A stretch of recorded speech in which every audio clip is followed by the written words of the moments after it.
My predictions for this shoe, I think this shoe is going to win over the Adidas Adizero Pro 3 fans. So if you like that ride, I think you're going to love this ride.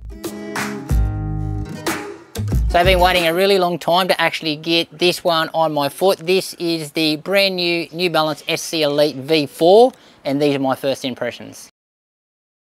So we'll crack straight into the quick specs. So $360 here in Australia, $250 in the US, so about that super shoe price range.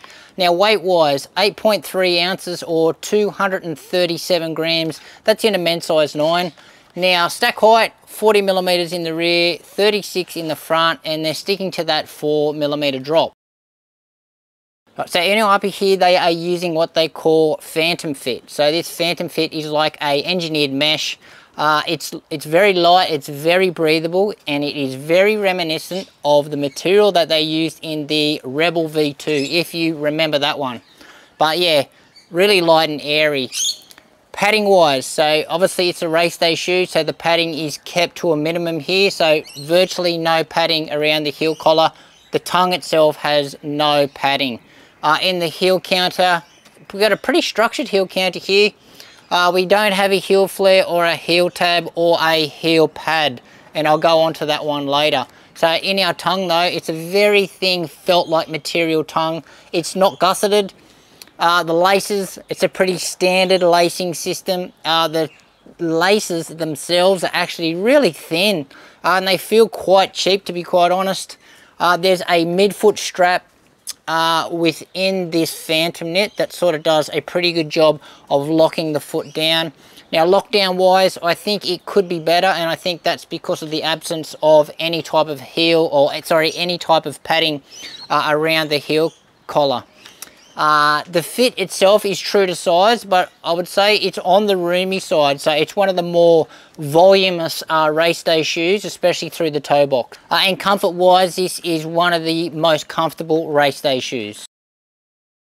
Right, so in our midsole here, they are using a brand new formulation of fuel cell, so you're not going to find this one in any of the other models. They've now gone to a full PEBA midsole, which is certainly similar to the other leading super shoe brands out there.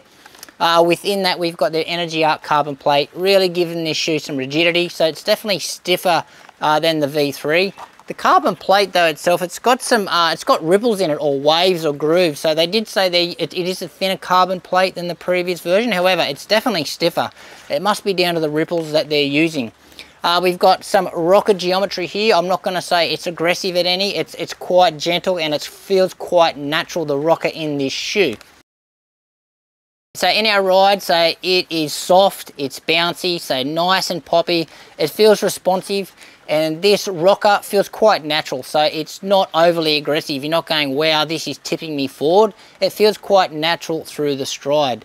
Now the foam itself, it looks like and it feels like Light Strike Pro. And if you're not sure what that is Adidas's super foam. So they use that in all their premium race day shoes. However, this is a little softer, and the ride is more comfortable than Light Strike Pro. So it is a very nice, comfortable ride. And what is great about it, and with this gentle rocker, it's very versatile. So it feels quite comfortable to jog in, and it feels very, very capable to even get up to 5k pace for me. I've had no stability issues whatsoever, no matter where I strike through the shoe, so in the rear or in the forefoot.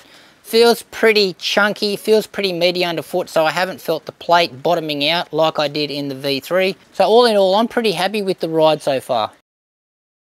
Right, and in our outsole here, we have got a fair amount of rubber coverage, so it's quite a lot for a race day shoe, and considering it's quite thick as well, so that's quite surprising. They could probably thin this down and drop a little bit of weight, but they've got an interesting tread pattern on it, which I haven't seen before, like all these little diamonds, but it is a grippy shoe. So both my runs so far have been in the wet in this shoe, and yeah, really impressed with the grip of it. And what I'm also impressed with, that there is absolutely no wear signs whatsoever. So I've worn it for a really fast 5k, the warm up and cool down, and I've also ran a really, like a 2.5 hour long run in it, and at the end of that I'd usually see wear signs, but there is nothing on this rubber. So durability on this shoe looks excellent.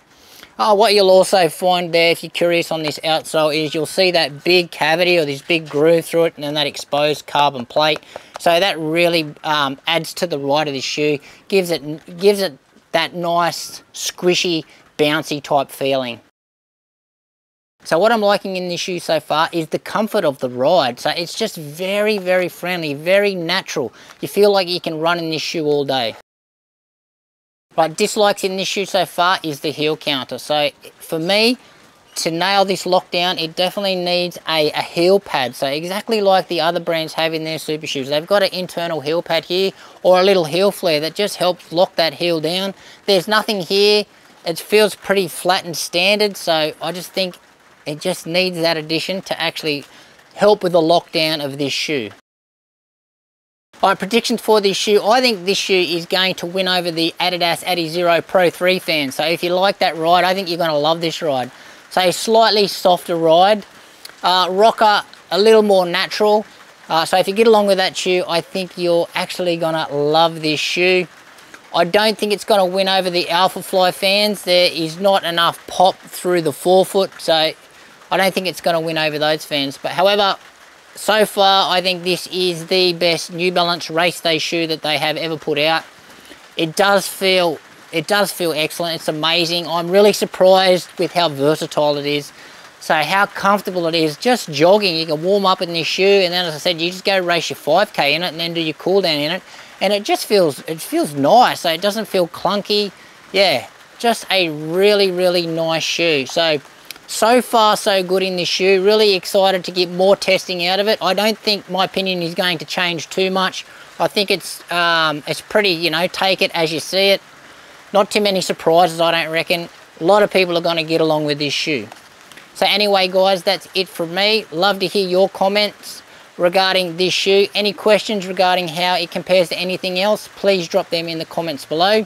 And again, guys, thanks for watching. Make sure you give this video a like, subscribe to the channel, and we'll see you next time.